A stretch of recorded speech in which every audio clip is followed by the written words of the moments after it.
ఈ theatrical and OTT అనే ఒక డిస్టర్బెన్స్ ఫ్లక్చుయేషన్ ఏదైతే ఉందో అది సినిమాకి ఎంతవరకు ఎఫెక్ట్ అవుతుంది అనుకుంటున్నారు ఒక ప్రొడ్యూసర్ పర్స్పెక్టివ్లో చెప్పండి.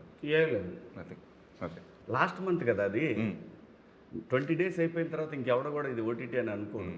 లేదు అనుకోరు, ఎందుకంటే అప్పటిదాకా ఆడియన్స్ మైండ్ సెట్ని ప్రిపేర్ చేస్తున్నారు. February 12th వస్తుంది సినిమా అనేది. ఏది ఏమైనా ఒకవేళ లాస్ట్ వీక్ అయ్యి ఇది ఓటీటీ అని చెప్పి ఈ వీక్ వస్తే కొంచెం కన్ఫ్యూజ్ ఉంటుంది. ఇప్పుడు కంప్లీట్గా అందరికీ రీచ్ చేసి చేయగలిగాం, టైం పెట్టుకున్నాం కాబట్టి చేయగలిగాం. అదేం పెద్ద ఒకటే సినిమా చూసి బాగుంది అని అంటే ఆటోమేటిక్గా సండేకైనా వచ్చేస్తారు.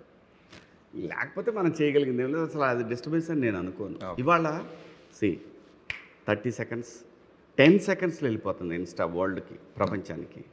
సో మనం ఓటీటీకి రావట్లేదు, థియేటర్లో వేస్తున్నాం అనేది ప్రపంచం మొత్తం చెప్పేసాం ఇప్పుడు. సో అటువంటి కన్ఫ్యూజన్ అయితే ఉండదు. నేను ఒకటి, ఈ సినిమా దీన్ని ప్రొడ్యూసర్ దెబ్బతినే బడ్జెట్లో అయితే తీయలేదు మనం, ఫస్ట్ థింగ్. సో ఏదైతే కాంపాక్ట్గా దాని మీద కొంచెం ఎక్కువ అయింది, ఎందుకంటే థియేటర్ అనేసరికి నేను కొంచెం దీన్ని స్కోప్ పెంచాను అనమాట.